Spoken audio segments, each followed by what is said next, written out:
datang di podcast Ruang Belajar, ruang ngobrol santai tapi bermakna sekitar dunia pendidikan.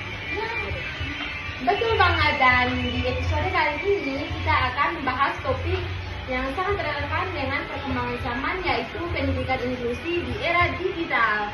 Ya, Topik ini penting karena pendidikan seharusnya bisa diakses semua orang tanpa terkecuali. Yuk kita bahas bersama. Sebelum kita masuk ke podcast kami, saya akan memperkenalkan diri saya dan rekan-rekan saya. Perkenalkan, nama saya Maria Teresia Abu dengan NIM 240101028. Saya dari Prodi PGSD semester 3. Saya di sini sebagai moderator. Dan rekan saya. Halo, perkenalkan, nama saya Maria Kamutodi. NIM saya 2401010124. Prodi PGSD semester 3. Saya sebagai narasumber dan rekan saya.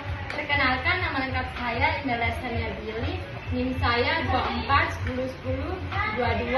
Di sini saya sebagai Saya akan bertanya-tanya sedikit sekitar pendidikan inklusi di era digital saat ini. Sebelum kita masuk di era digital, kita akan membahas terlebih dahulu apa sih pendidikan inklusi itu. Jadi, pendidikan inklusi adalah sistem pendidikan yang memberikan kesempatan belajar yang sama bagi semua peserta didik, termasuk anak berkebutuhan khusus tanpa diskriminasi.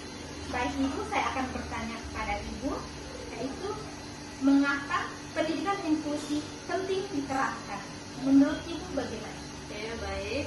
Menurut saya pendidikan inklusi itu penting untuk menjunjung tinggi prinsip keadilan dan kesetaraan, membantu peserta didik belajar menghargai perbedaan serta menciptakan lingkungan belajar yang ramah bagi semua anak.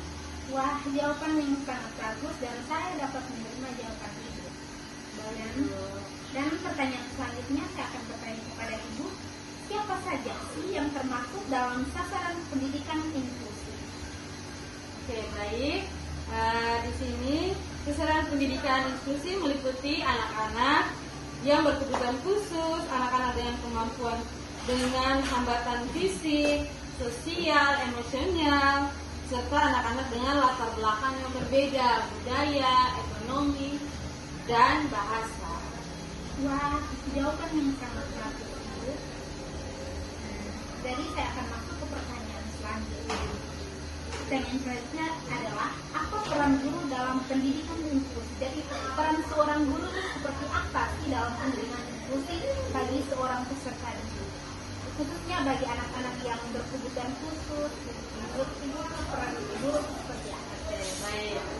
Kalau kita lihat ya, peran guru itu sebagai fasilitator pembelajaran yang mampu menyesuaikan metode, media, atau penilaian sesuai dengan kebutuhan setiap peserta didik untuk menciptakan lingkungan belajar yang baik, yang senang, yang inklusif bagi anak-anak siswa. Wah, jadi peran seorang guru itu sangat-sangat bermanfaat ya bagi anak-anak yang berkebutuhan khusus. Kita akan masuk ke pertanyaan selanjutnya.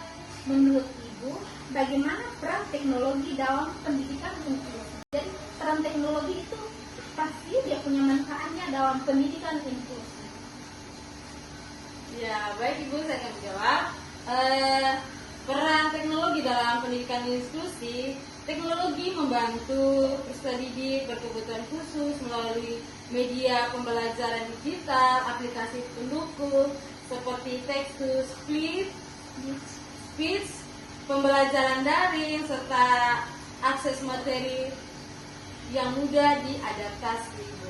Terima kasih untuk jawabannya. Saya sangat menerima jawaban dari Ibu. Ini saya memiliki satu pertanyaan terakhir untuk Ibu ya. Ya, baik. Pertanyaannya, apa tantangan utama dalam penerapan pendidikan inklusi? Tantangannya itu seperti apa? Yang kita lihat saat ini ya, tantangan itu banyak seperti sarana, prasarana, kurangnya pemahaman guru, minimnya pelatihan khusus, serta masih ada lagi diskriminasi. Ya, kali ini kan kita ngobrol santai saja Ibu, kita bahas tentang apa saja, apa itu pendidikan inklusif, apa peran guru, apa manfaatnya.